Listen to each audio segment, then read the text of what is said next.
రాణి మృదు స్వభావం, మంచితనం కలిగిన అమ్మాయి. ఆమె తల్లికి దుస్తుల పనిలో సహాయం చేసేది. ఎవరికైనా అవసరం ఉన్నా ముందుండి సాయం చేసేది. కాని ఆమె అక్కలు యామిని, సుమిని మాత్రం ఆలస్యం, ఈర్ష్య, క్రూరతతో ఉండేవారు. ఇంటి పనులన్నీ రాణిపైనే వేసి తామేమీ చేయకుండా ఉండేవారు. ఒకరోజు రాజ్యంలో ఆనందకలకలంగా వాతావరణం ఉంది. రాజకుమారుడి పుట్టినరోజు.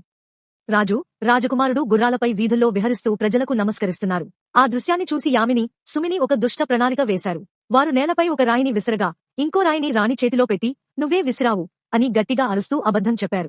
ప్రజల ముందు అది నిజమని నమ్మించిన వారు రాణిని చిక్కులో పడేశారు. రాజు కోపంతో సైనికులను పిలిచి, "ఆమెను జైలులో వేయండి" అని ఆజ్ఞాపించాడు.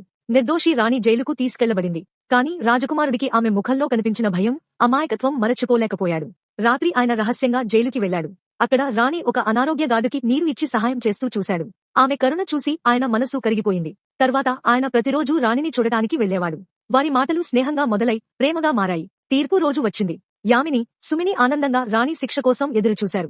కాని వారి ఆశ్చర్యానికి రాజకుమారుడు రాజసభలో నిలబడి, "రాణి నిర్దోషి. ఆమె దయామయి. నేను ఆమెను ప్రేమిస్తున్నాను. ఆమెను వివాహం చేసుకోవాలనుకుంటున్నాను" అని ప్రకటించాడు. రాజు తన కుమారుడిని ఎంతో ప్రేమించేవాడు. అతని మాటకు ఎప్పుడూ వ్యతిరేకంగా నిర్ణయం తీసుకోడు. కాబట్టి రాజకుమారుడు రాణిని పెళ్లి చేసుకోవాలని చెప్పగానే రాజు ఆలస్యం చేయకుండా వారిద్దరికీ వివాహం జరిపించాడు. కొద్ది రోజుల్లోనే రాణి రాజభవనానికి నిజమైన రాణిగా చేరి అందరి అభిమానాన్ని పొందింది. అక్కలు తమ తప్పు తెలుసుకుని పశ్చాత్తాపంతో జీవించాల్సి వచ్చింది. ఈ కథ మనకు చెబుతుంది, నిజమైన మంచితనం, దయ, న్యాయం ఎప్పటికీ వెలుగులోకి వస్తాయి.